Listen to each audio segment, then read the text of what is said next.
So in the previous video, we discussed about the role of media and its impact on consumers. We also came to understand about misleading advertisements and the regulatory measures to avoid misleading or to prevent misleading advertisements. So the next unit in block 1 is with regard to role of the state and the government. What is the role of the state and the government for consumer protection? We know that there is a separate act called the Consumer Protection Act to protect the rights of the consumers. It gives various rights to the consumers, such as the right to choose from various products, the right to be protected from hazardous products, the right to the protection of health and safety from goods and services, then the right to be informed of the quality and performance standards. What are the ingredients used? Is the product fresh or not? When was it manufactured? When is its expiry date? All that information they have got the right to know. Then they have the right to be heard if there is any grievance or suggestions. They have the right to get their grievances redressed, and they have the right to physical environment that will protect and enhance the quality of life. So various types of rights are offered to the consumers under the Consumer Protection Act. But even then, there are various violations and there are certain grievances. And one of the regulatory authorities set up by the government of India is the Department of Consumer Affairs. See, the Department of Consumer Affairs, or the DCA, is one of the two departments under the Ministry of Consumer Affairs, Food and Public Distribution. Another department is the Bureau of Indian Standards. So this is a Department of Consumer Affairs. We have already seen what it is. It is a department for consumer advocacy. We said if the consumers have any sort of a complaint, they can register the complaints online through the portal called gama.gov.in. And they are focusing on key areas such as food and agriculture, health, education, real estate, transport, and financial services. Department of Consumer Affairs already kandu. Now, it also takes into consideration the following areas. Okay, it was constituted in 1997. It takes into consideration the following areas. If there's any complaints with regard to internal trade, countryയുടെ ബൗണ്ടറീസിനകത്ത് നടക്കുന്ന ട്രേഡുമായിട്ട് ബന്ധപ്പെട്ട് എന്തെങ്കിലും complaints ഉണ്ടെങ്കിൽ it will be handled by the Department of Consumer Affairs. Then the Essential Commodities Act, അതായത് essential goods ഒന്നും ഒരു മനഃപൂർവ്വം scarcity വരുത്താൻ പാടില്ല, പ്രൈസ് അഫോർഡബിൾ ആയിട്ടുള്ള രീതിയിൽ വെക്കണം. അപ്പോൾ അതിന്റെ സപ്ലൈ, പ്രൈസ് ആൻഡ് ഡിസ്ട്രിബ്യൂഷനുമായിട്ട് റിഗാർഡിങ് ആ ആസ്പെക്ട്സ് എല്ലാം കൂടെ ഹാൻഡിൽ ചെയ്യുന്നത് DCA ആണ്. Then Prevention of Black Marketing and Maintenance of Supply of Essential Commodities Act 1980. അതായത് മാർക്കറ്റിൽ പ്രോഡക്ട്സ് അവൈലബിൾ ആക്കാതെ ബ്ലാക്ക് മാർക്കറ്റിൽ തന്നെ ഹയർ പ്രൈസിൽ സെല് ചെയ്യുന്ന അത് പ്രിവെന്റ് ചെയ്യാൻ വേണ്ടിയായിട്ട് department of consumer affairs efforts എടുക്കാറുണ്ട്. Then the Regulation of Packaged Commodities, Training in Legal Metrology, the Emblems and Names Act, implementation of standards of weights and measures, implementation of Consumer Protection Act, implementation of Bureau of India Standards Act. ഇതെല്ലാം DCAയുടെ താഴെ വരുന്നതാണ്, department of consumer അഫയേഴ്സിന്റെ താഴെ വരുന്നതാണ്. അവരുടെ scope ഇതൊക്കെയാണ്. Okay, they will be looking into all these aspects. But one of the measures that the government or the state has taken in order to ensure consumer protection is by setting up the Department of Consumer Affairs. Now, there's a Consumer Welfare Fund also. Okay, Consumer Welfare Fund എന്ന് പറഞ്ഞാൽ excise and sales tax ആക്ടിന്റെ അടിയിൽ എന്തെങ്കിലും ഇപ്പൊ പിടിച്ചെടുത്ത funds ഉണ്ട് എന്നുണ്ടെങ്കിൽ that need not be returned back to the manufacturers. ആ funds will be used for the welfare of the consumers. അപ്പൊ കൺസ്യൂമേഴ്സിന്റെ വെൽഫെയറിന് വേണ്ടി യൂസ് ചെയ്യുന്നത് എങ്ങനെയൊക്കെയാണ്? ഓക്കെ, അതാണ് നെക്സ്റ്റ് നമ്മൾ നോക്കാനായിട്ട് പോകുന്നത്. ഈ consumer welfare fund has been set up by the department of revenue and it is operated by the ministry of consumer affairs, Food and Public Distribution and Department of Consumer Affairs. അപ്പോൾ ആരൊക്കെയാണ് eligible to receive these consumer welfare funds? Okay, ആദ്യത്തേത് any organization which has engaged in consumer welfare activities for at least a period of 3 years after registration under the Companies Act 1956. So Companies Act 1956 താഴെ register ചെയ്ത് 3 വർഷമായിട്ട് consumer welfare activities perform ചെയ്തു വരുന്ന ഏതൊരു ഏജൻസിക്കും ഓർഗനൈസേഷനും ഈ consumer welfare fund ചോദിക്കാവുന്നതാണ്. അപ്പോൾ ആ ഒരു ഫണ്ട് വില്ലേജ് ആയാലും ഇപ്പോ ഏതെങ്കിലും consumer cooperative societies which is especially run by women, scheduled caste, scheduled tribes, ഇവരൊക്കെ റൺ ചെയ്യുന്ന കൺസ്യൂമർ വെൽഫെയർ ഓർഗനൈസേഷൻസ് ആയാലും അവർക്ക് ഈ ഫണ്ട് യൂസ് ചെയ്യാവുന്നതാണ്. Then any industry as defined in the Industrial Dispute Act 1947 recommended by the Bureau to be engaged for a period of 5 years in viable and useful research activity, which has made or is likely to make significant contribution in formulation of standard mark of the products of mass consumption. See, mass consumption use ചെയ്യുന്ന പ്രോഡക്ട്സിന് ഒരു standard കൊണ്ടുവരാനായിട്ട് റിസർച്ചിൽ engage ചെയ്തിരിക്കുന്ന ഏതെങ്കിലും industry, 5 years ആയിട്ട് research ചെയ്തുകൊണ്ടിരിക്കുന്ന ഏതെങ്കിലും industry as recommended by the bureau, അവർക്ക് ഈ ഫണ്ട് യൂസ് ചെയ്യാവുന്നതാണ് for their research purposes. Then state government and having audited accounts for the 3 years preceding the year when its proposals under the consideration of the standing committee. State governments in consumer welfare funds claim cheyavunnathaanu, but they must have audited their accounts for the 3 years. Ivar idu apply cheyyunnadine 3 years mumbulla avare accounts audited aayirikkanam. Now preferences കൊടുക്കാറുണ്ട്. Proposals പലരും submit ചെയ്യും consumer welfare ഫണ്ടിന് വേണ്ടിയായിട്ട്. അപ്പൊ അതിൽ preference കൊടുക്കുന്നത് organizations having an all India character and having reputation, capacity, experience, skilled staff and standing. അപ്പോൾ all India തലത്തിൽ work ചെയ്യുന്നതും നല്ല റെപ്യൂട്ടേഷൻ ഉള്ളതും നല്ല എക്സ്പീരിയൻസ് ഉള്ളതും സ്കിൽഡ് സ്റ്റാഫ് ഒക്കെ ഉള്ളവർക്കാണെങ്കിൽ കുറച്ചും കൂടെ ഒരു പ്രിഫറൻസ് കൊടുക്കും. ഇല്ലെങ്കിൽ organisation working for the empowerment of rural consumers and having larger participation of women and socially marginalized segments. അപ്പം ഒരു റൂറൽ കൺസ്യൂമേഴ്സിന്റെ എംപവർമെന്റിന് വേണ്ടി വർക്ക് ചെയ്യുന്ന ഒരു ഓർഗനൈസേഷൻ ആണ്, അല്ലെങ്കിൽ അതിൽ മേജർ പാർട്ടിസിപ്പേഷൻ വിമൻ അല്ലെങ്കിൽ സോഷ്യലി മാർജിനലൈസ്ഡ് ആയിട്ടുള്ള ആൾക്കാരാണ് എന്നുണ്ടെങ്കിൽ അവർക്കും അങ്ങനത്തെ ഓർഗനൈസേഷൻസിന് പ്രിഫറൻസ് കിട്ടും. പിന്നെ ഉള്ളത് projects which are innovative and focus on institutionalising arrangements and is likely to have lasting impact for consumer welfare. ഇപ്പൊ ഇന്നോവേറ്റീവ് ആയിട്ടുള്ള ഏതെങ്കിലും പ്രോജക്റ്റ് ആണ്, അതിന് കൺസ്യൂമർ വെൽഫെയറിന് ഒരു ലോങ് ഇമ്പാക്ട് ഉണ്ടാക്കാൻ പറ്റുമെന്നുണ്ടെങ്കിൽ, lasting impact on consumer welfare, അങ്ങനത്തെ ഉള്ള പ്രോജക്ട്സിന് വേണ്ടിയിട്ടും ഈ ഫണ്ട്സ് അവർ കൊടുക്കുന്നതായിരിക്കും.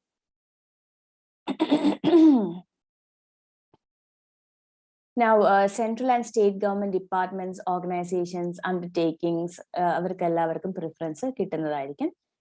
Then consumer organizations that take up action suits to pursue common interest of consumers or a group of consumers against providers of goods and service. അപ്പോൾ കൺസ്യൂമേഴ്സിന്റെ compliance ഉണ്ട്, അപ്പൊ അതിനായിട്ട് actions എടുക്കുന്ന കൺസ്യൂമർ ഓർഗനൈസേഷൻസിന് വേണമെങ്കിൽ ഈ കൺസ്യൂമർ വെൽഫെയർ ഫണ്ടിന് വേണ്ടി apply ചെയ്യാവുന്നതാണ്.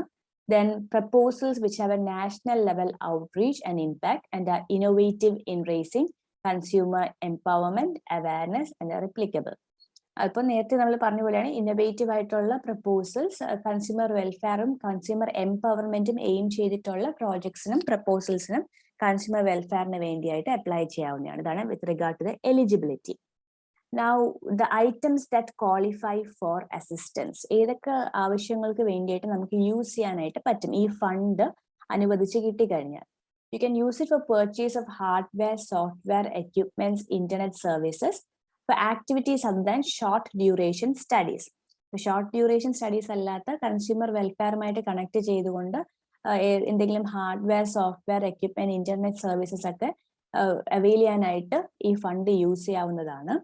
Then purchase of minimum furniture, ഇപ്പം ഷോർട്ട് ഡ്യൂറേഷൻ സ്റ്റഡീസിന് അല്ലാതെ എന്തെങ്കിലും പേർപ്പസിന് ഈ ഓർഗനൈസേഷനിൽ മിനിമം ഫേർണിച്ചർ വാങ്ങിക്കാനായിട്ട് ഇത് യൂസ് ചെയ്യാവുന്നതാണ്. Charges four delivery of services, service provide ചെയ്യുന്നവർക്ക് അതിന്റെ ചാർജസിന് വേണ്ടിയായിട്ട് ഈ ഫണ്ട് യൂസ് ചെയ്യാവുന്നതാണ്. In special circumstances, construction or purchase of office space or building by the central or state or public sector undertaking allow ചെയ്ത് കൊടുക്കുന്നതായിരിക്കും. അത് based on certain conditions ആണ്. അപ്പം the state government അല്ലെങ്കിൽ PSU ആണല്ലോ ഈ ഒരു കൺസ്ട്രക്ഷൻ പേർപ്പസിന് വേണ്ടിയായിട്ട് ഫണ്ട് കൊടുക്കുന്നത്. അപ്പം there must be an agreement that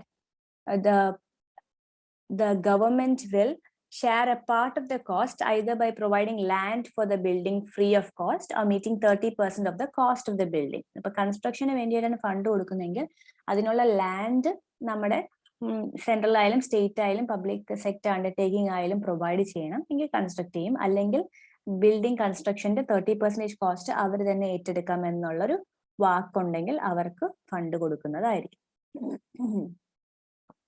Then what is the extent of assistance? ഏതുവരെയാണ് എത്ര എമൗണ്ട് വരെ റേസ് ചെയ്യാനായിട്ട് പറ്റും through consumer welfare fund?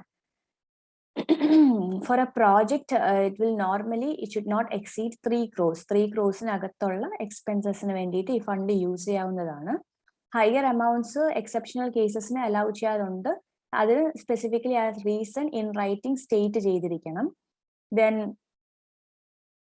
Usually amount grand ചെയ്യുമ്പോഴത്തേക്കും ഒരു പ്രോജക്റ്റിന്റെ കോസ്റ്റിന്റെ 25% ആരാണോ ഈ അസിസ്റ്റൻസ് അപേക്ഷിക്കുന്നത് അവർ തന്നെ മീറ്റ് ചെയ്യണം.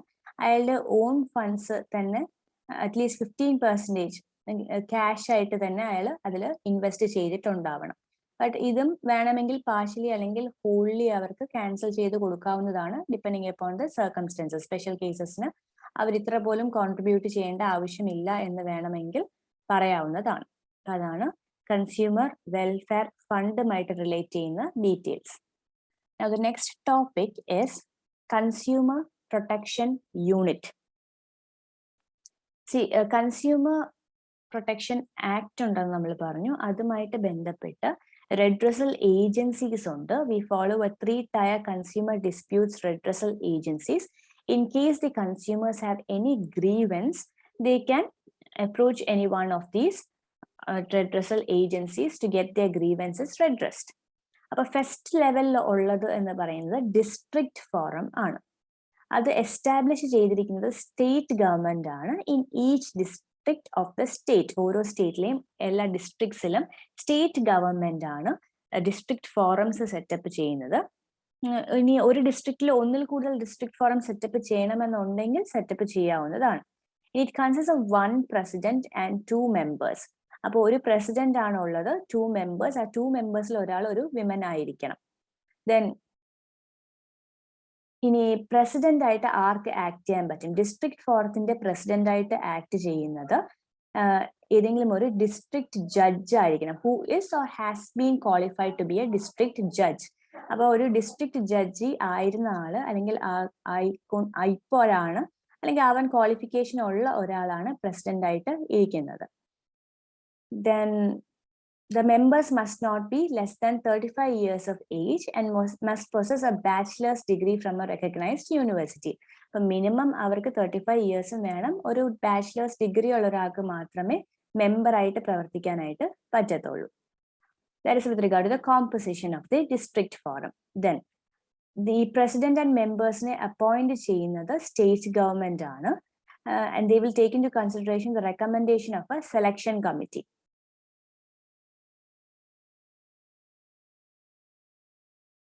ഈ സെലക്ഷൻ കമ്മിറ്റിയിൽ the president of the state commission ആണ് ചെയർമാൻ ആയിട്ട് നിൽക്കുന്നത്.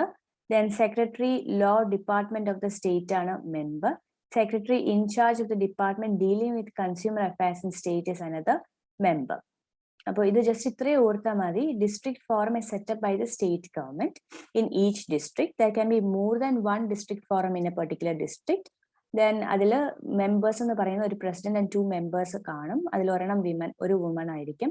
പ്രസിഡന്റ് എന്ന് പറയുന്നത് ഒരു ഡിസ്ട്രിക്ട് ജഡ്ജ്, ഡിസ്ട്രിക്ട് കോർട്ടിന്റെ ജഡ്ജായിട്ട് ഇരുന്ന ആളോ ഇപ്പോൾ ആ ജഡ്ജായിരിക്കുന്ന ആളോ ആയിരിക്കണം. അതിന്റെ അപ്പോയിന്റ്മെന്റ് ചെയ്യുന്നത് സ്റ്റേറ്റ് ഗവൺമെന്റ് തന്നെ ആയിരിക്കും. 35 years മിനിമം ഉണ്ടാവണം. ഒരു ബാച്ചിലേഴ്സ് ഡിഗ്രി ഹോൾഡ് ചെയ്യുന്ന ആൾക്ക് മാത്രമേ മെമ്പർ ആവാനായിട്ട് പറ്റത്തുള്ളൂ. Then any members can hold office for a term of 5 years or up to the age of 65 years, whichever is earlier. ഇതിന്റെ മെമ്പർ ആയി കഴിഞ്ഞാൽ ഒന്നുകിൽ 5 വർഷം അല്ലെങ്കിൽ 65 years ആകുന്നത് വരെ അവർക്ക് അതിൽ ഓഫീസ് മെമ്പർ ആയിട്ട് നിൽക്കാവുന്നതാണ്. ഇനി റീഅപ്പോയിന്റ്മെന്റ് ചെയ്യണമെന്നുണ്ടെങ്കിൽ അത് as per the recommendation of the selection committee. ഇനി എപ്പോഴാണ് ഈ ഡിസ്ട്രിക്ട് ഫോറത്തിലോട്ട് വേക്കൻസി വരുന്നത്?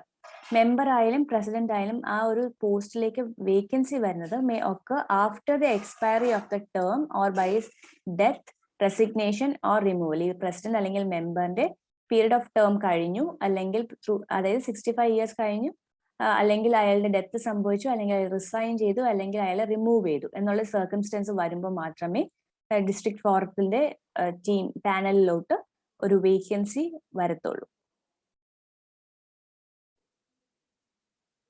ഇനി റിമൂവ് ചെയ്യുന്നതിന് ഇപ്പോ the Consumer Protection Act does not have any specific provision for the removal of the president and members of the district forum, but the consumer protection rules made by various states provide for such removal. Consumer Protection Act ന്റെ പറയുന്നില്ല, but state ആയിട്ട് കുറച്ച് consumer protection rules വെച്ചിട്ടുണ്ട്. ഇതിലെ members അല്ലെങ്കിൽ പ്രസിഡന്റിന് remove ചെയ്യാനുള്ള right കൊടുക്കുന്നുണ്ട്. ഏതൊക്കെ സിറ്റുവേഷനിലാണ് ഇവരെ റിമൂവ് ചെയ്യാൻ പറ്റുന്നതെന്ന് വെച്ചാൽ, ഒരാൾ ഇൻസോൾവെന്റ് ആകുമ്പോൾ, insolvent means he does not have any asset in his name, that is പാപ്പരായ ഒരു കണ്ടീഷൻ ആയ ഒരാൾ റിമൂവ് ചെയ്യാവുന്നതാണ്. He has been convicted of an offence involving moral turpitude, അതായത് എന്തെങ്കിലും ഒരു ഇന്ത്യൻ പീനൽ കോഡിന് എഗെയിൻസ്റ്റ് ആയിട്ടുള്ള ഒരു ആക്ടിന്, ഒരു ഒഫൻസിന് അയാൾ കോൺവിക്റ്റഡ് ആയി കഴിഞ്ഞാൽ റിമൂവ് ചെയ്യും. Physically or mentally incapable of performing duties, അങ്ങനെ ഒരു സിറ്റുവേഷൻ വന്നാൽ റിമൂവ് ചെയ്യും. Then has acquired financial interest in the matter as could prejudicially affect his or her function as president or member. അതിൻ്റെ അകത്തിന് പൈസ എന്തെങ്കിലും അയാളുടെ ഓൺ ഫിനാൻഷ്യൽ ഇൻട്രസ്റ്റിന് വേണ്ടി എടുത്തിട്ടുണ്ട്. or he has abused his or her position while holding the office. അപ്പൊ ഇങ്ങനത്തെ സർക്കംസ്റ്റൻസസിലെല്ലാം അയാളെ remove ചെയ്യാനായിട്ടുള്ള റൈറ്റ് ഉണ്ട്. Then the next level is the state commission. അപ്പോൾ after the district forum, state commission is next in the hierarchy. അപ്പോൾ state കമ്മീഷനിൽ വരുന്നതെന്ന് വെച്ചാൽ consist of a president and not less than 2 members, one of whom is to be a woman. നേരത്തെ നമ്മൾ പറഞ്ഞു ഒരു പ്രസിഡന്റും 2 members ഒരാൾ വുമണും ആണെന്ന് ഡിസ്ട്രിക്ട് ഫോർത്തിൽ പറഞ്ഞു. അതേ കോമ്പോസിഷൻ തന്നെയാണ് സ്റ്റേറ്റിലും വരുന്നത്. ബട്ട് സ്റ്റേറ്റ് കമ്മീഷനിൽ പ്രസിഡന്റ് ആയിട്ട് ഇരിക്കുന്ന ആള് is or has been a judge of A high court ആയിരിക്കണം. ഓക്കെ, അയാൾ ആയിരുന്നു അല്ലെങ്കിൽ ഇപ്പോഴാണ് ഹൈക്കോർട്ടിന്റെ ജഡ്ജാണ്, അടുത്ത ഡിസ്ട്രിക്ട് കോർട്ടിന്റെ ജഡ്ജാണ് പ്രസിഡന്റ് ആയിട്ട് ആക്ട് ചെയ്യുന്നത്. ദെൻ ഇവിടെയും നേരത്തെ ടേംസ് ആൻഡ് കണ്ടീഷൻസ് തന്നെയാണ്. 35 years മിനിമം വേണം, ഒരു ബാച്ചിലേഴ്സ് ഡിഗ്രിയും ഹോൾഡ് ചെയ്യണം. ഇനി അവരെ അപ്പോയിന്റ് ചെയ്യുന്നത്, the president of the state commission is appointed by the state government after consultation with the chief justice of the high court. Chief justice of ഹൈക്കോർട്ടുമായിട്ട് discuss ചെയ്ത് സ്റ്റേറ്റ് ഗവൺമെന്റ് ആണ് അപ്പോയിന്റ് ചെയ്യുന്നത്.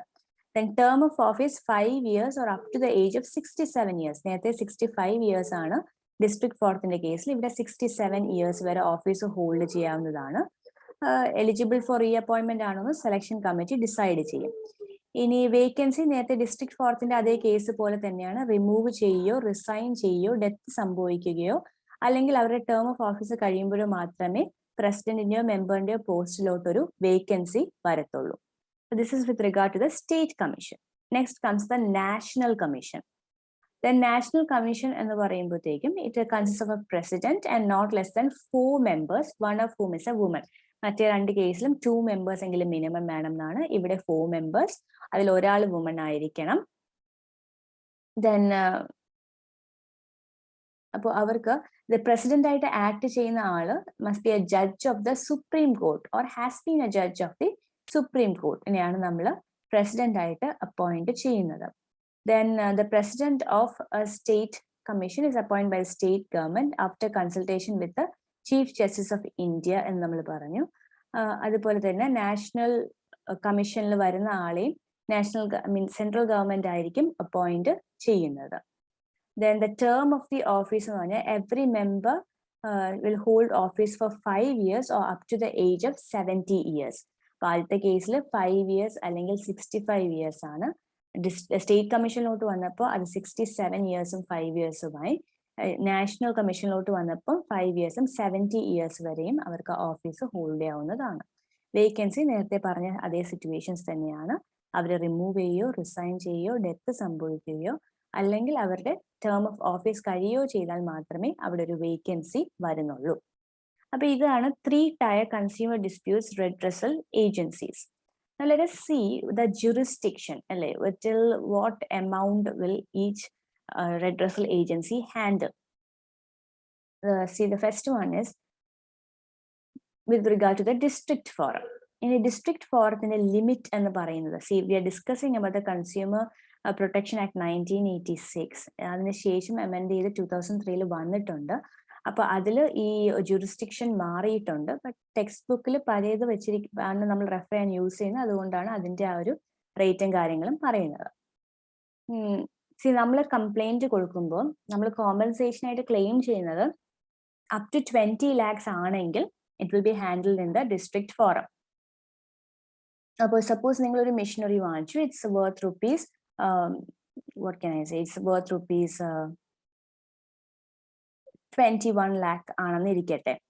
അപ്പൊ 21 lakh വർത്ത് ഒരു machinery നിങ്ങൾ വാങ്ങിച്ചിട്ട് നിങ്ങൾ അതിന് കോമ്പൻസേഷൻ ഡിഫക്റ്റ് ഉണ്ടെന്ന് കണ്ടപ്പോൾ കോമ്പൻസേഷൻ നിങ്ങൾ ക്ലെയിം ചെയ്യുന്നത് 15 lakhs അല്ലെങ്കിൽ 16 lakhs ആണ് നിങ്ങൾ ക്ലെയിം ചെയ്യുന്നതെങ്കിൽ it can be handled under the district forum because the value of claim is below 20 lakhs.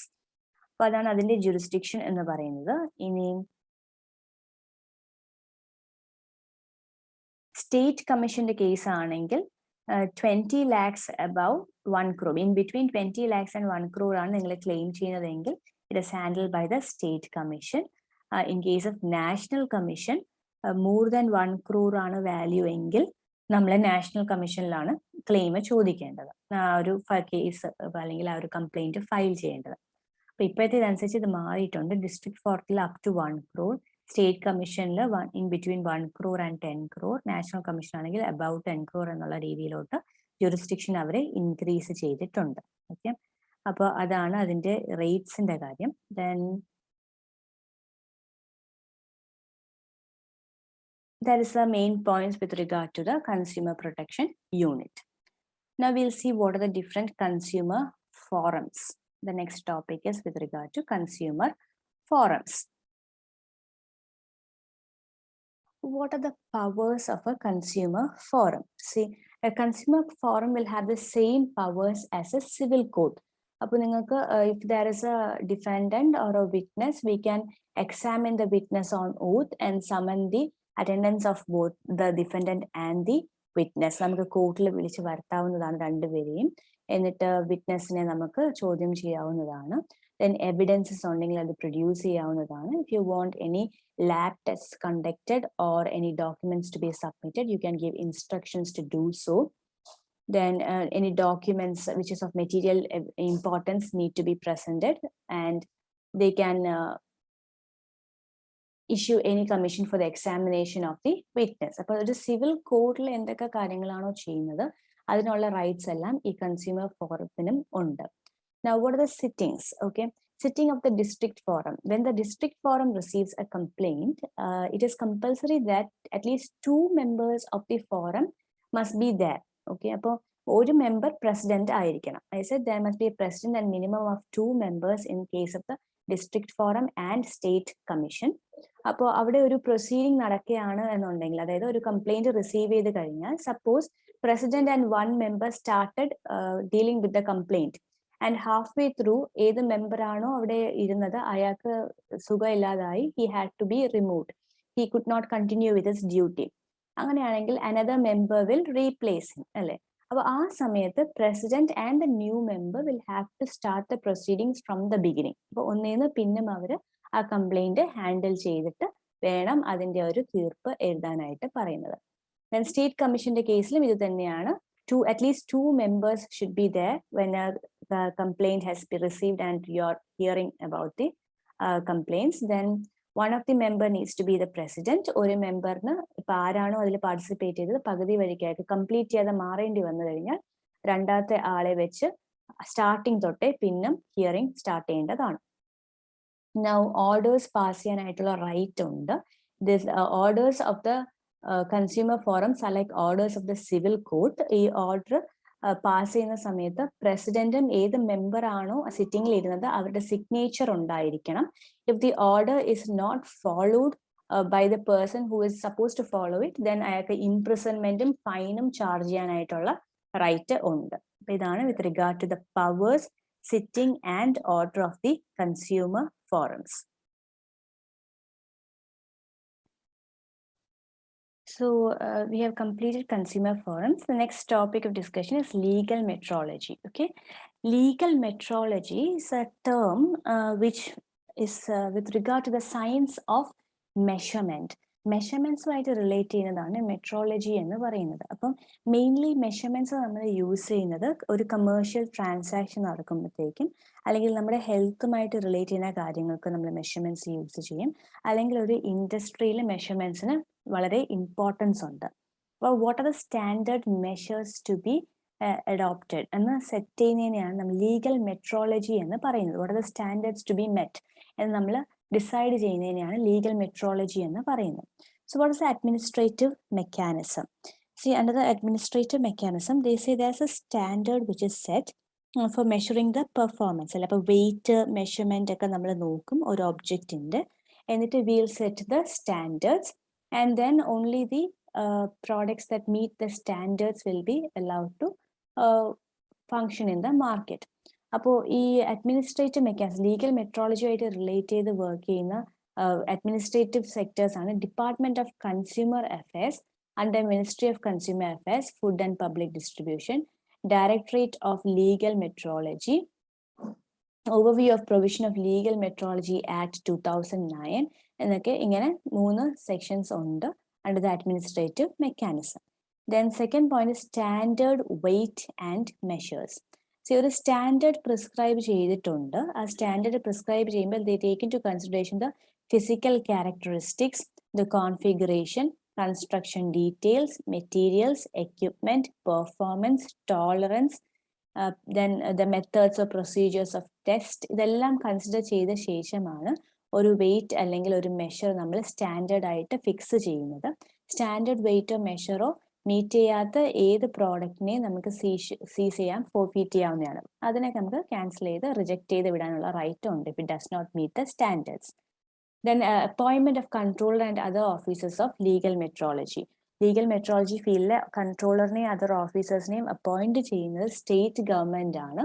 അവരുടെ ക്വാളിഫിക്കേഷൻ പ്രിസ്ക്രൈബ് ചെയ്തിരിക്കുന്നത് സെൻട്രൽ ഗവൺമെന്റ് ആണ്. Then declaration of pre packaged commodities. See, manufacturing, packing, selling, or importing any pre-packaged commodity is prohibited unless it is in a standard quantity and carries all prescribed declarations. അപ്പോൾ നമ്മളിപ്പോൾ എന്തെങ്കിലും manufacture ചെയ്യോ, pack ചെയ്യോ, cell ചെയ്യോ, ഇമ്പോർട്ടോ ചെയ്യുന്നുണ്ടെങ്കിൽ standard quantity meet ചെയ്യുന്ന കാര്യങ്ങൾ മാത്രമേ നമുക്ക് മാനുഫാക്ചർ ചെയ്യാനോ, പാക്ക് ചെയ്യാനോ, സെല് ചെയ്യാനോ, ഇമ്പോർട്ട് ചെയ്യാനോ അനുവാദമുള്ളൂ. If you are advertising any packaged commodity, you should mention the retail price and also the net quantity or the number of the commodities contained in the package. Then approval of mode. See, all weights or measures except cast iron, brass, bullion or carat weight, beam scales, length measure and capacity measures up to 20 liters capacity will require approval of model before manufacturing or importing. ഇപ്പം നമ്മളിപ്പോൾ measure ചെയ്യാൻ use ചെയ്യുന്ന ആ wait അല്ലെങ്കിൽ measures manufacture ചെയ്യുന്നതിന് മുമ്പ് അല്ലെങ്കിൽ import ചെയ്യുന്നതിന് മുമ്പ് അപ്രൂവൽ വാങ്ങിച്ചിരിക്കണം. Then next is licence. Licence എടുക്കാതെ no one can manufacture, sell or repair any weight or measure. License is to be taken from the controller of legal metrology. Then the licensee must maintain records and registers as required. He is also required to produce the records and registers at the time of inspection. അപ്പോൾ ആദ്യം control of legal മെട്രോളജിയിൽ നിന്ന് licence എടുക്കണം. എന്നാൽ മാത്രമേ ഏതെങ്കിലും വെയിറ്റോ മെഷറോ manufacture ചെയ്യാനോ, cell ചെയ്യാനോ, repair ചെയ്യാനോ പറ്റത്തുള്ളൂ. ലൈസൻസി റെക്കോർഡ്സ് എല്ലാം പ്രോപ്പറായിട്ട് മെയിൻറ്റെയിൻ ചെയ്യണം. ഈ റെക്കോർഡ്സും രജിസ്റ്റേഴ്സും ഇൻസ്പെക്ഷൻ ടൈമിൽ പ്രൊഡ്യൂസ് ചെയ്യുകയും വേണം. Then verification of weights and measures. എല്ലാ വെയിറ്റും മെഷേഴ്സും before they are put to use must be verified. The central government will prescribe the kind of weights and measures which should be verified by the government approved test centers. അപ്പോൾ government, state government അല്ലെങ്കിൽ central government prescribe ചെയ്തിട്ടുള്ള അല്ലെങ്കിൽ notify ചെയ്തിട്ടുള്ള test സെന്റേഴ്സിൽ കൊണ്ടുപോയി അവിടെ നമ്മൾ നമ്മുടെ വെയ്റ്റ്സും മെഷേഴ്സും ആദ്യം അപ്രൂവൽ വാങ്ങിക്കണം. എന്നിട്ട് മാത്രമേ നമുക്കത് യൂസ് ചെയ്യാനായിട്ട് പാടുള്ളൂ.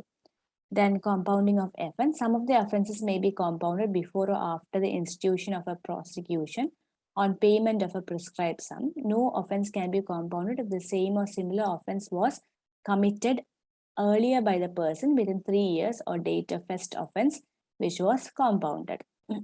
അപ്പോൾ നമുക്ക് എന്തെങ്കിലും ഒരു ഒഫൻസ് സംഭവിച്ചിട്ടുണ്ടെങ്കിൽ നമുക്കതിനെ മണി കൊടുത്ത് അല്ലെങ്കിൽ പെനാൽറ്റി പേ ചെയ്ത് സെറ്റിൽ ചെയ്യാവുന്നതാണ്. ബട്ട് എന്താ ചെയ്യുന്നത്, ഈ കഴിഞ്ഞ 3 വർഷത്തിനുള്ളിൽ സെയിം ഒഫൻസ് നമ്മൾ ചെയ്തിട്ടുണ്ടാവാൻ പാടില്ല. Then offense by companies. A company may nominate a person who will be responsible for the conduct of the company. Such nomination should be communicated to the director of legal metrology or the concerned controller. So they will be responsible for violation of provisions of the Act. When no person is nominated, the person who is in charge or responsible to the company will be held responsible. If a person is nominated, any other person responsible to the company and due to whose consent or negligence led to the violation will also be held liable for any offense committed. When a company is convicted, the court may direct the company to publish its name and the offense committed by it in the newspapers at the cost of the company. So companies എന്തെങ്കിലും offence കാണിക്കുകയാണ് with regard to the measurements and weights എന്നാണെങ്കിൽ അതിന് responsible ആയിട്ട് ഒരാളെ hold ചെയ്യണം, അയാളെ appoint ചെയ്തിട്ടുണ്ടാവണം. ആ appoint ചെയ്തിട്ടില്ല എന്നുണ്ടെങ്കിൽ ആരാണോ കമ്പനിയുടെ ആക്ടിവിറ്റീസിന് റെസ്പോൺസിബിൾ ആയിട്ട് ഇരിക്കുന്നത് അയാളെ തന്നെയായിരിക്കും ഇതിനും റെസ്പോൺസിബിൾ ആയിട്ട് ഹോൾഡ് ചെയ്യുന്നത്. ഇനി ഒരാളെ നോമിനേറ്റ് ചെയ്തിട്ടുണ്ട് റെസ്പോൺസിബിലിറ്റി ഏറ്റെടുക്കാനെങ്കിൽ അയാൾ മാത്രമല്ല, ആരുടെ നെഗ്ലിജൻസ് അല്ലെങ്കിൽ ആരുടെ കുറ്റം കാരണമാണോ ആ ഒരു ഒഫൻസ് നടന്നത് അയാളും റെസ്പോൺസിബിൾ ആയിരിക്കും. ഇനി എന്തെങ്കിലും കുറ്റം ചെയ്തിട്ടുണ്ടെങ്കിൽ ആ കമ്പനിയുടെ പേരും ഒഫൻസ് എന്താണെന്നും ന്യൂസ് പേപ്പറിൽ പ്രിന്റ് ചെയ്യണം, അതും കമ്പനിയുടെ കോസ്റ്റ് ചെയ്യണമെന്ന് ഗവൺമെന്റ് അല്ലെങ്കിൽ കോർട്ടിന് റിക്വയർ ചെയ്യാവുന്നതാണ്. Then appeal. Every decision or order of an officer of legal metrology will be appealable to the next higher authority within 60 days of passing the order of decision. അപ്പോൾ ഒരു officer of legal metrology എന്തെങ്കിലും ഒരു order pass ചെയ്തിട്ടുണ്ടെങ്കിൽ അതിന് അപ്പീലിന് നമുക്ക് പോവാം. ആ order കിട്ടി നെക്സ്റ്റ് 60 ഡേയ്സിനുള്ളിൽ നമുക്ക് ഹയർ ആയിട്ടുള്ള ഒരു അതോറിറ്റി എടുത്ത് അപ്പീലിന് പോവാവുന്നതാണ്. അപ്പൊ അതാണ് നമുക്ക് ഇതുമായിട്ട് ബന്ധപ്പെട്ട കാര്യങ്ങൾ with regard to the legal metrology. Metrology is the science of measurement. So these are the main points. The next point is state government and others. So let's see what that is. See, under the Consumer Welfare Fund, various schemes are provided by the government from time to time. അങ്ങനത്തെ കുറച്ച് schemes ആണിത്. First one is Jagati Shivar Yojana. It was launched in June 2001. അപ്പോൾ ഈ scheme aim ചെയ്യുന്നത് to spread consumer awareness at the district level. District ലെവലിൽ consumer awareness spread ചെയ്യാൻ വേണ്ടി they will be holding camps, meetings, functions, etc. through the state government and district administration officials. അപ്പോൾ ഇവരെ local elective റെപ്രസെൻറ്റേറ്റീവ്സുമായിട്ട് combine ചെയ്ത് district administrative ഒഫീഷ്യൽസും state ഗവൺമെന്റ്സും various camps, meetings and functions arrange ചെയ്യും. Consumer awareness district ലെവലിൽ spread ചെയ്യുക എന്നുള്ളതാണ് ആ ഫസ്റ്റ് സ്കീമിന്റെ എയിം എന്ന് പറയുന്നത്. Second one is district consumer information centre. Okay, district consumer information centre is a new scheme. It is introduced in each district of the country in a phased manner over a period of 3 years at a cost of 5 lakh per center. It was launched in October 2000.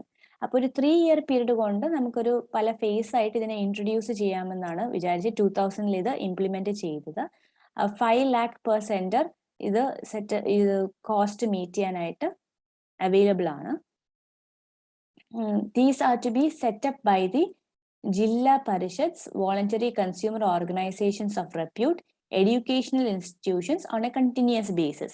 അപ്പോൾ ഈ information centres ഏതെങ്കിലും educational institution അല്ലെങ്കിൽ ഏതെങ്കിലും voluntary consumer organisation അല്ലെങ്കിൽ ജില്ലാ പരിഷത്സ് ഇവരാണ് നടത്തിക്കൊണ്ട് പോവേണ്ടത്. അപ്പോൾ കൺസ്യൂമർ അവയർനെസ് കൊടുക്കാനും കൺസ്യൂമേഴ്സിന് എന്തെങ്കിലും ഗ്രീവൻസസ് ഉണ്ടെങ്കിൽ റെഡ്രസൽ ചെയ്യിക്കാനുള്ള അസിസ്റ്റൻസ് പ്രൊവൈഡ് ചെയ്യാനും വേണ്ടിയിട്ടാണ് district consumer information centre setup ചെയ്തിരിക്കുന്നത്. Next is consumer clubs. It was launched in 2002. So there should be one consumer club in each middle, higher secondary school or college affiliated to a government of recognized board or university. അപ്പോൾ ഒരു ഗവൺമെന്റിനായിട്ട് affiliate ചെയ്തിട്ടുള്ള അല്ലെങ്കിൽ ഏതെങ്കിലും ബോർഡോ university ആയിട്ടുള്ള affiliate ആയിട്ടുള്ള middle higher secondary സ്കൂളിലും കോളേജസിലും എല്ലാം ഒരു കൺസ്യൂമർ ക്ലബ് എങ്കിലും ഉണ്ടാവണം. ഒരു കൺസ്യൂമർ ക്ലബിന് 10,000 rupees വരെ ഗ്രാന്റ് ഈ സ്കീം പ്രകാരം കിട്ടുന്നതായിരിക്കും. That is with regard to consumer clubs. The next is promoting involvement of research institutions, universities, colleges, etc. in consumer protection and welfare. That recently launched to sponsor research and evaluation studies in the field of consumer welfare, to provide solution to the practical problems being faced by the consumers, to sponsor seminars, workshops, conference on consumer related issues, and to have necessary inputs for formulation of policy, program, scheme for the protection and welfare of consumer. See, consumers in the problems solve cheyan vendiyayittu കൺസ്യൂമേഴ്സിന് വേണ്ടിയിട്ട് seminars, workshops, conferences ഒക്കെ sponsor ചെയ്യാൻ വേണ്ടിയായിട്ടും പിന്നെ consumer വെൽഫെയറിന് വേണ്ടിയായിട്ട് പുതിയ policies, programme, സ്കീംസിനൊക്കെ ആവശ്യമുള്ള input collect ചെയ്യാൻ വേണ്ടിയിട്ടുമായിട്ട് set ചെയ്തിരിക്കുന്നതാണ് ഈ ഒരു സ്കീം എന്ന് പറയുന്നത്. The Indian Institute of Public Administration has been identified as a nodal organization to administer this scheme. Then next one is, the next scheme is publicity measures. See, the consumer level of awareness ne base ചെയ്തിരിക്കും കൺസ്യൂമറിനെ നമുക്ക് എന്ത് ചെയ്യാനായിട്ട് പറ്റുന്നത്, promote ചെയ്തെടുക്കാനായിട്ട് പറ്റുന്നത്. So the success of your consumer movement will depend upon the level of consumer awareness, and this can be achieved by educating the consumers about their rights and responsibilities.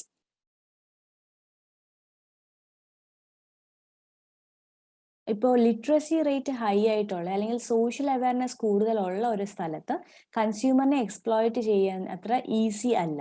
അതുകൊണ്ട് literacy rates depend ചെയ്തിരിക്കും ഓരോ സ്റ്റേറ്റിലും consumer അവയർനെസ്സും consumer റെഡ്രസൽസിന്റെ കേസും ഒക്കെ വരുന്നത്. The Department of Consumer Affairs has been provided with an annual budget of 3.10 crores during the 10th plan period.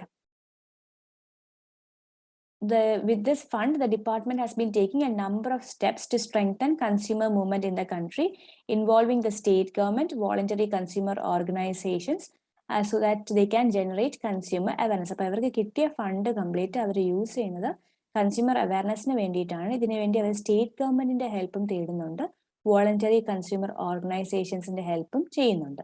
ഇനി ഇതിന്റെ താഴെയുള്ള കുറച്ച് ഇനിഷ്യേറ്റീവ്സ് ആണ് Gyanvani channel, radio spots, video programs like Grahak Dost, Kisan Channel, video spots, quarterly magazine എന്നൊക്കെ പറയുന്നത് ഇതിന്റെ കുറച്ച് initiatives ആണ്, അതിനുള്ള എക്സാമ്പിൾസ് ആണ്. ഇനി next is training programmes. Consumers ഓർഗനൈസേഷൻസിനെയും അതുപോലെ ഓരോ സെക്ഷൻസ് ഓഫ് സൊസൈറ്റീനെയും ഒക്കെ എഡ്യൂക്കേറ്റ് ചെയ്യാൻ വേണ്ടിയായിട്ട് ട്രെയിനിങ് പ്രോഗ്രാംസ് അറേഞ്ച് ചെയ്തിട്ടുണ്ട്. is conducted for non-judicial members and president of state commission or district forums also. അപ്പോൾ അവരുടെ ട്രെയിനിങ് പ്രോഗ്രാം ഇംപ്രൂവ് ചെയ്യാനായിട്ടും the work relating to assessing the requirements, selection of participants and course content has been entrusted to the National Commission. അപ്പോൾ ആരൊക്കെയാണ് ഈ ഒരു training പ്രോഗ്രാമിൽ participate ചെയ്യേണ്ടത്, training പ്രോഗ്രാമിന്റെ കണ്ടന്റ് എന്തായിരിക്കണം എന്നൊക്കെ ഡിസൈഡ് ചെയ്യുന്നത് നാഷണൽ കമ്മീഷൻ ആണ്. കണ്ടക്ട് ചെയ്യുന്നത് in collaboration with Indian institute of public administration ആണ്. Then awards on consumer protection. Voluntary consumer ഓർഗനൈസേഷൻസിനെ പ്രൊമോട്ട് ചെയ്യാനായിട്ട്, പെർട്ടിക്കുലർലി വിമൻ ഓർഗനൈസേഷൻസിനെ റൂറൽ, ട്രൈബൽ ആൻഡ് ബാക്ക്വേർഡ് ഏരിയാസിൽ പ്രൊമോട്ട് ചെയ്യാനായിട്ട് Swami Vivekananda national award for consumer protection ഉണ്ട്. Award comprises of first, second and third prize. First prize 50,000, second prize 40,000 and third prize 30,000 rupees ആണ്. ഒരു certificate of മെറിറ്റും അവർക്ക് കൊടുക്കുന്നതായിരിക്കും. ഇനി യൂത്തിനെ ഇൻവോൾവ് ചെയ്യിപ്പിക്കാനായിട്ട് department has institute Swami Vivekananda national youth award for consumer protection. ഇപ്പോൾ 15 to 35 years ഏജിൽ വരുന്ന യൂത്തിനാണ് ഇത് ക്വാളിഫൈ ചെയ്യുന്നത്. They must have done some outstanding work in the field of consumer protection അപ്പോൾ അവാർഡ് എന്ന് പറഞ്ഞാൽ 3 പ്രൈസസ് ഉണ്ട്. 20,000, 15,000 ആൻഡ് 10,000 ആണ് അതിന്റെ എമൗണ്ട് എന്ന് പറയുന്നത്, അവാർഡ് എമൗണ്ട് എന്ന് പറയുന്നത്. Then Swami Vivekananda National Award for Women has also been instituted. ഇനി കൺസ്യൂമർ പ്രൊട്ടക്ഷന്റെ ഫീൽഡിൽ ഔട്ട്സ്റ്റാൻഡിംഗ് വർക്ക് ചെയ്ത് ഏതെങ്കിലും വിമൻ ഉണ്ടെങ്കിൽ അവർക്ക് കൊടുക്കാനായിട്ട് അവിടെയും പ്രൈസസ് ഉണ്ട്. First, second and third 20,000, 15,000 and 10,000 ആണ് അവർ കൊടുക്കുന്ന amount. Then the Swami Vivekananda National Awards for the year 2001 was distributed to the Central Consumer Protection Council. Then National Consumer Helplines ഉണ്ട്. They have sanctioned a proposal to set up a national consumer helpline in Delhi University by utilizing the funds for from Consumer Welfare Fund.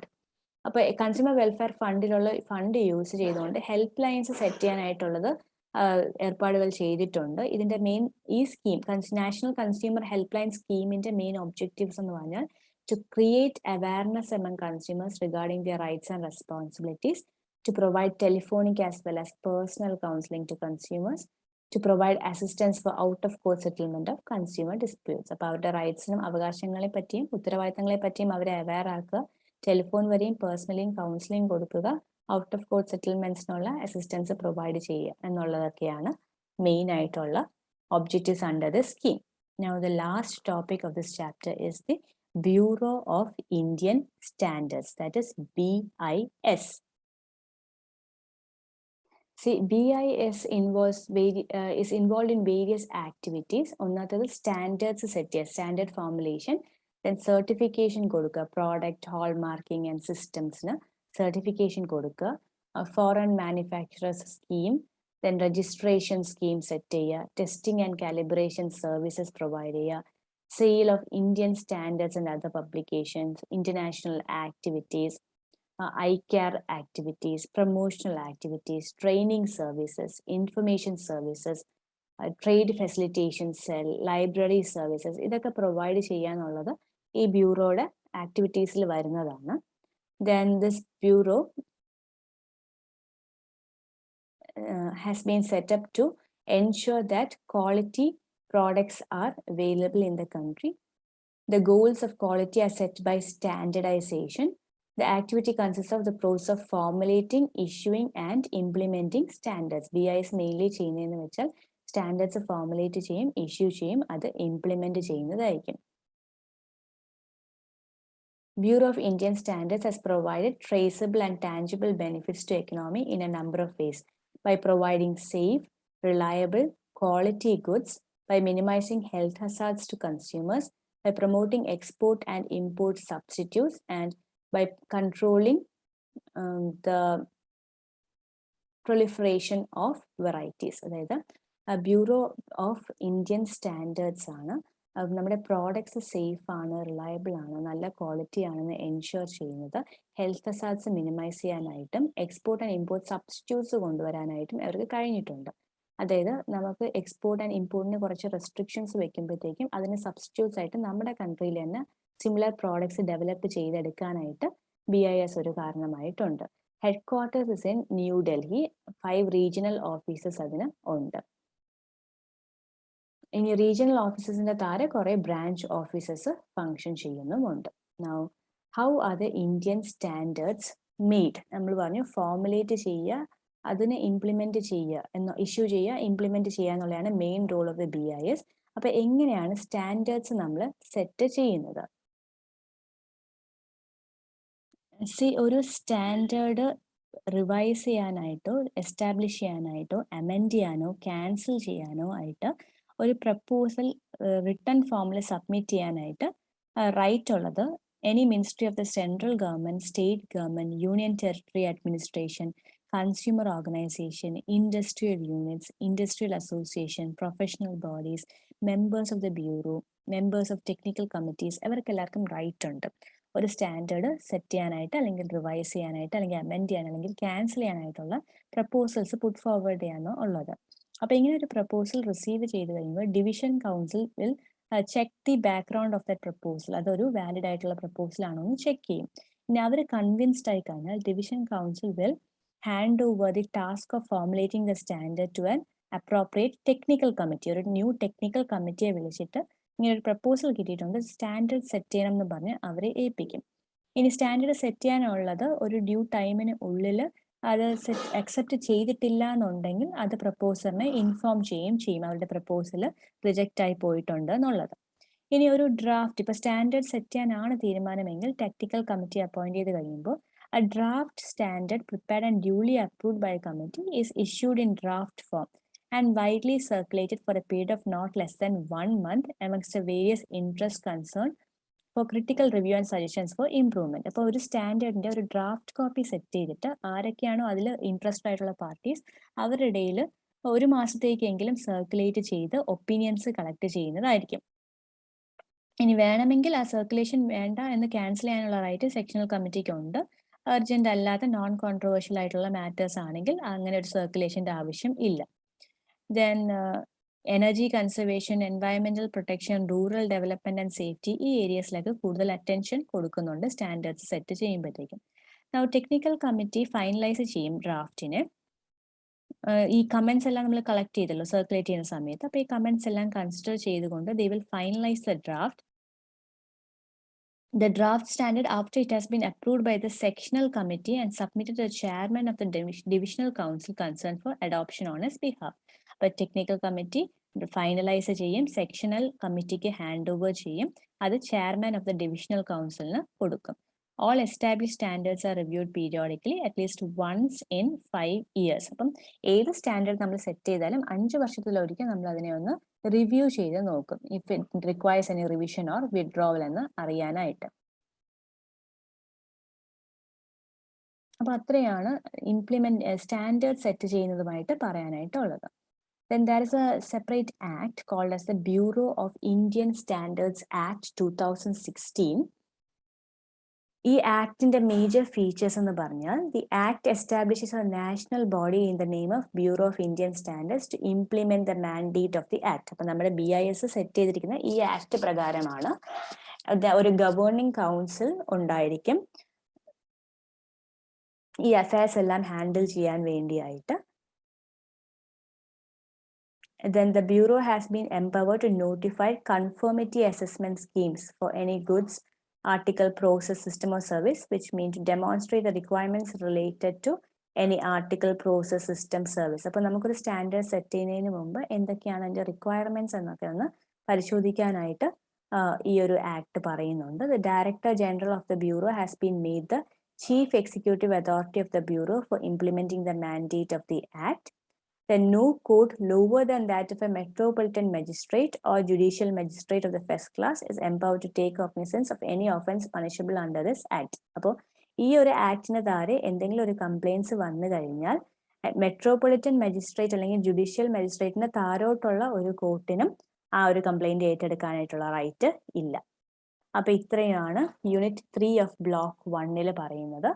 Unit 4 we'll discuss in our next class. Okay, thank you.